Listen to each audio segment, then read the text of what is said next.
ของระเบียบไปฝั่งนู้นอีก10 ลูกฝั่งนู้นอีก10แล้วก็นั่งขึ้นข้างบนนะขึ้นทานระเบียบได้ขึ้นทานเพิ่นบ่เริ่มใช้ครั้งแรกนี่อีแม่เล็กแม่ขึ้นทานมาบ้านเก่าบ้านเก่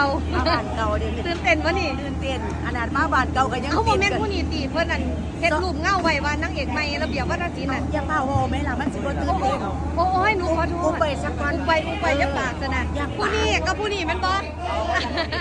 แต่ดีค่ะ ต้องมาเบิ่งเดี๋ยวต้องมาเบิ่ง ต้องมาเบิ่งนะ มาเบิ่งสักวันเดี๋ยวรอกันเด้อเริ่มตั้งแต่6:30จนถึงตี 1ค่ะ